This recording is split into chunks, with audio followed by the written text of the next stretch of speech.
I'm just so delighted to be here, and of course would like to start by thanking Her Excellency and the UAE government for the invitation.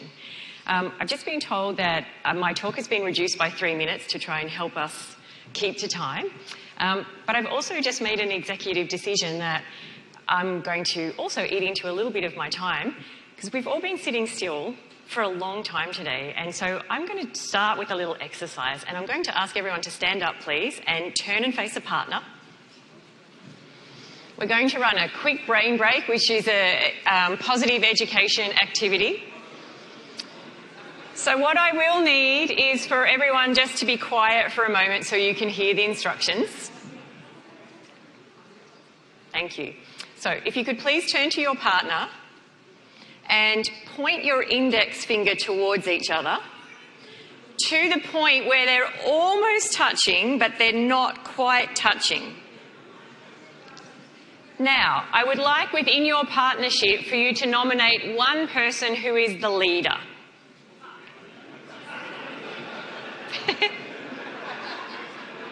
And then, what I would like you to do is for the leader to write out the word happy, and for the follower to be so mindfully present that your finger exactly follows the movements of the leader. When you've finished, give yourself a high five and sit down.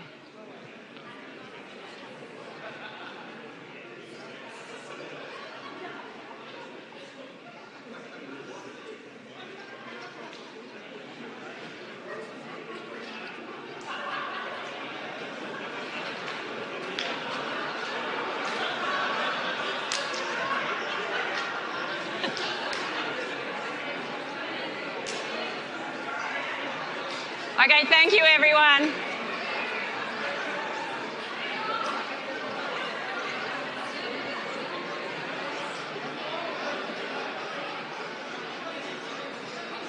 Thank you. So I can feel a little bit more energy in the room as a result of that. Before I launch into my scientific findings, I'd just love to know the answer. I have a question for you, and if you could just raise your hands if you have children at school or have had children at school. Raise your hands nice and high. Great, so I can see that this talk will be of interest to the majority of the people here. The title of my talk was actually provided to me by the conference organisers. I love the title of this talk. School kids can be happier, and we can prove it. I think it's an engaging title, it's a hopeful title, it's a thought-provoking title, it's a direct and simple title. It's pretty much the opposite of everything I would have written if I was asked to write the title, because as an academic, it would have been a long, convoluted title with academic words and unnecessarily long scientific jargon. So I love this title, I do.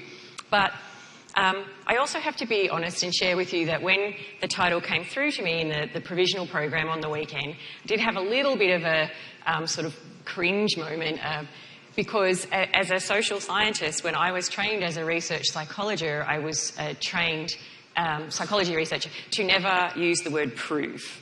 So the scientists in the room will be with me on this. When I saw the word prove, I had a little bit of a moment of like, oh, I'm going to get in trouble. I'm not supposed to use this word. What I was trained to do, and honestly, in 22 years of being a psychology researcher, I have never once used the word prove. I was trained to say we can predict, we can point to, we can have confidence in, we can suggest, we can show, but to never use the word prove. But in that moment of the little sort of, oh no, I've done something wrong, an expression that we use a lot in Australia popped up into my head. And it's an expression that we inherited from our British heritage. It's an expression that I know is also used in North America.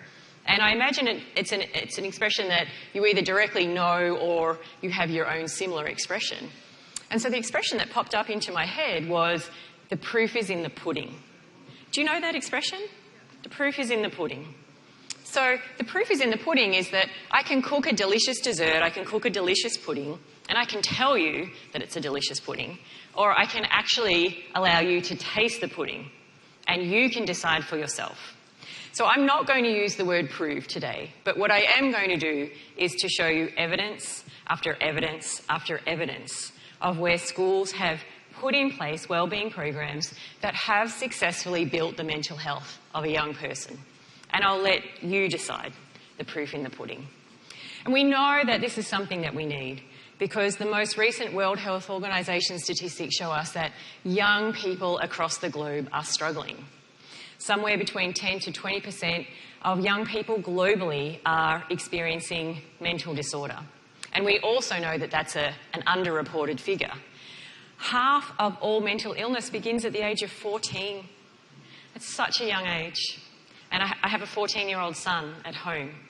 And suicide is the second most leading cause of death globally for young people.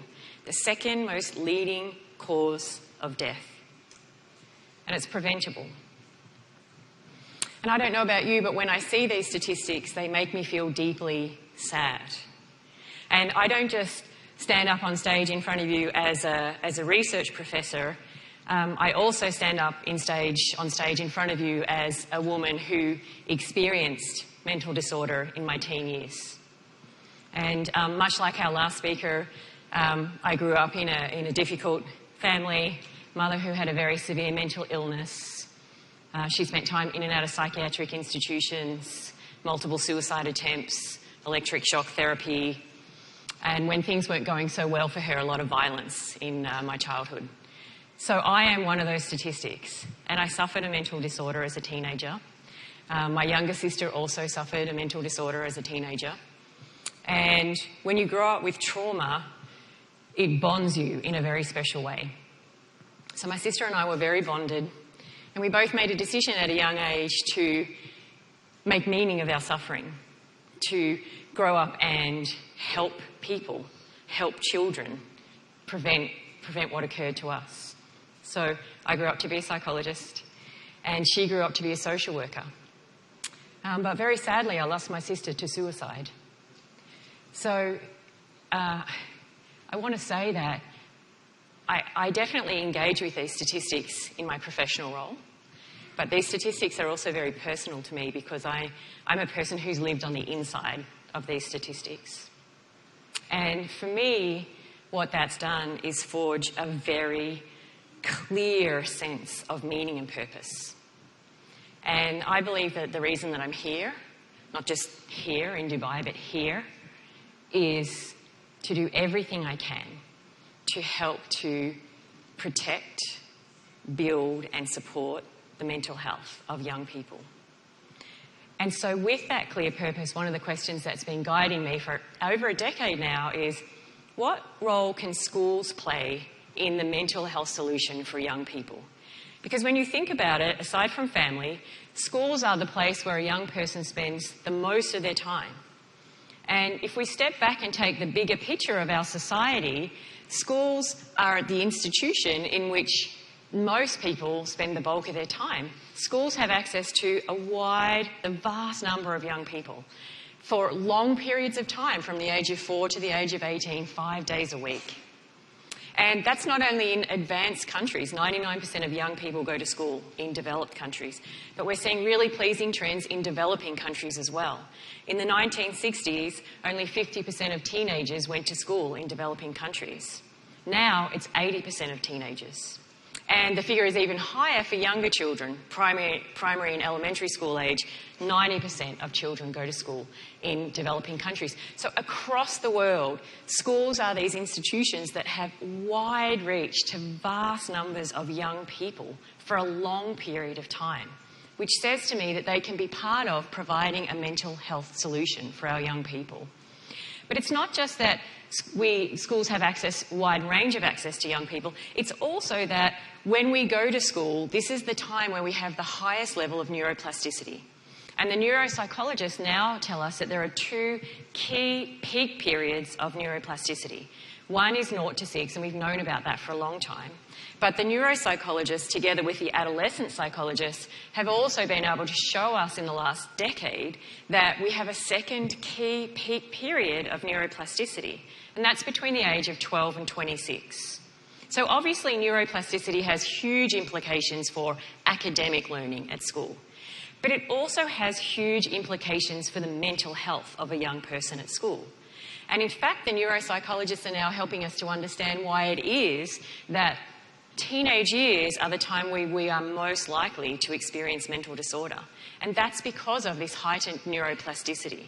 In the teenage years, this is where a brain is the most vulnerable and the most susceptible to stress and negative influences, tipping us over into mental disorder. And that's a very confronting reality for a lot of teachers in school. I do a lot of work outside of the university and work in schools with teachers, training teachers all across the world. And that is a very confronting reality. But the neuroscientists also remind us that neuroplasticity cuts both ways, meaning that at the same time that a young person's brain is the most vulnerable and the most susceptible to illness as a result of negative conditions, it's also the most receptive and the most open to flourishing environments, to changing our neurochemistry in a positive way and to setting up a brain that is mentally healthy. So schools are key conditions for creating mental health in a young person. And this is why more and more schools are adopting what I talk about in my writing as the notion of a dual-purpose institution, meaning that they have the purpose to be an academic institution, to build the academic learning of a young person. But equally as importantly, they have the purpose of also being a well-being enhancing institution. And we now know, we've got 2 decades of research to show that we can teach the skills for well-being. The same mental processes that are used to learn math and history and geography are the same mental processes that a young person uses to learn well-being skills. They're the same mental processes that we use to learn real-time resilience, to learn cognitive reframing, to learn mindful acceptance, to learn character strength spotting and pro-social skills. So we can teach the skills of well-being. And more schools are recognising this. We're seeing this come into global dialogue like today. We're seeing the most influential international agencies talk about this idea of schools being well-being enhancing institutions. We're hearing it from the United Nations, we're hearing it from UNICEF, from the World Health Organization, the Organisation for Economic and Cooperative Development, did a large study last year of over 37 countries across the globe and found that 70% of those countries have now built wellbeing explicitly into their national curriculum frameworks. So we're seeing from the various highest levels this understanding, this acceptance that we can teach wellbeing in schools. We're seeing a proliferation of research and a proliferation of practice and programs. Now, I know we're all excited a little bit later on to hear from Goldie Hawn about her Mind Up program. I mean, I was so excited when I heard that she was in my session, but also way more excited when I heard that she was speaking after me and not before me, because that was a little bit of a daunting. How do you follow a famous Hollywood actress? So, with the growth of this field, one of the things that I've set about doing is trying to map the field, because it is proliferating. We've got hundreds of research studies, we've got hundreds of programs. And in this mapping exercise, I was able to identify 10 key movements that are now being used to build wellbeing in schools. And to map those on a 2x2 dimension, from movements that have more of a singular focus, like mindful attention, to movements that have a multiple focus, so looking at a range of different dimensions. Movements that have more of an intrapersonal focus, so teaching a young person how to identify and manage their own internal landscape, and movements that have the interpersonal focus, movements that are looking at how we build social skills. And when we map these 10 broad movements, we see that there are a lot of different ways in which we can build the well-being of a young person. In my own journey, I was very lucky. I went to high school in the 1980s. In fact, this is my 30th year out of high school. In 4 weeks' time, I'm going back to my 30-year high school reunion, which is going to be an interesting event. But I was very lucky when I was in senior school that I had a humanities teacher who was also a meditation teacher. And back then, she was known as a kind of hippie. Nowadays, she would be known as a thought leader or a trailblazer in schools. But I think she had even though I didn't talk to anyone about what was happening at home, I think she had a bit of a sense with myself. And she set up a weekly meditation at lunchtime. So she invited me along, and every week she would gently remind me and gently nudge me, "You're coming along to the meditation session?" And I say, "Yes, miss." And she doesn't know this, but those skills that I learned in those weekly meditation sessions were so transformative for me, because I took those skills home, and in times where things were not going so well at home, I had a practice. I could go into, kind of find a place in myself that was calm and secure and strong and still, regardless of what was happening on the outside. Well, like I said, it's been 30 years. She was an exceptional humanities teacher, but I cannot remember a single thing that she taught me in humanities. But still to this day, I practice the meditation techniques that she taught me once a week. And I've taught those techniques to my children. So teaching wellbeing can be so transformative. Now, I'm a sample size of 1, I appreciate that. But what I did do after I had a look at mapping the wellbeing was to then go in and have a look at the evidence around some of these broad wellbeing movements. And I was able to find over 300 peer-reviewed studies that have evaluated the empirical effect of teaching wellbeing skills to young people. Don't worry, I'm not going to go through all 300 studies, but I'm just going to pull out 3 meta-analysis and review papers. This is that kind of proof in the pudding bit, just to show you of the accumulating evidence that's occurring. Well, this is a large-scale study done within the movement of social and emotional learning. And of all of those 10 movements, this has been the movement that has had the most traction, has been around for the longest, and has had the most empirical research into it. This is a large-scale meta-analysis. You can see here over 270,000 students were involved, over 213 studies. And what the research has found is that when students were taught a social and emotional learning curriculum, they had higher levels of mental health. You can see a range of different mental health indicators here. Turning to another area within those 10 movements, resilience education. In resilience education, this is a study done with over 16 trials of the Penn Resiliency Program done in the UK. Jane Gillam, the third author, has also done a similar study in the US, again with 16 different studies. And you can see here that when students are taught the skills for resilience, they have better mental health. It's a protective factor. Reductions in anxiety, reductions in depression, reductions in hopelessness. The third review is a review done on positive education and strengths education. This is done with studies in the US, Canada, UK, Europe and Australia. And with over 3,400 students, you can see here again that when students go through these curriculum programs, when they're explicitly taught how to better take care of their own wellbeing, compared to before the program and compared to a control group, multiple indicators of higher levels of wellbeing. So the proof is in the pudding. There is, as I said, over 300 scientific studies to now show us that we can teach wellbeing, and when we do, it improves the mental health of a young person. Science is important, but I think hearing from the students themselves is also important. So I want to close up my talk by sharing with you some of the students who've been through my own wellbeing program at schools, the Visible Wellbeing program. And let's have a listen and see what the students themselves are telling us.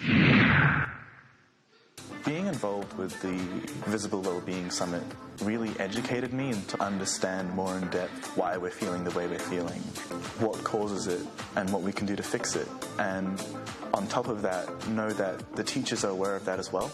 They have strategies in place to help you deal with that, and it helped me understand myself as a person a lot better than I did before.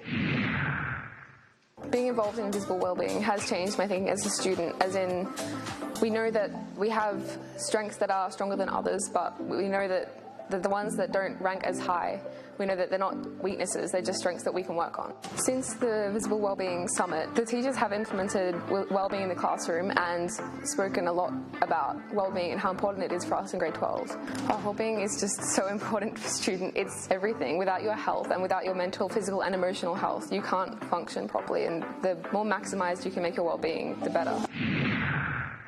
One of my friends, he was new, his name's Noah, and he came up to me and asked me, would I be able to play with you? And I said sure, and I told him the games that we played, and I told him all the other people that were playing, and then he just joined in, and that was bravery. Yeah, because you can learn new things for asking people to play another game, or like if your teacher says like there will be 5 minutes on the timer, and then she'll only put 2 minutes, and then we can say you said 5 minutes.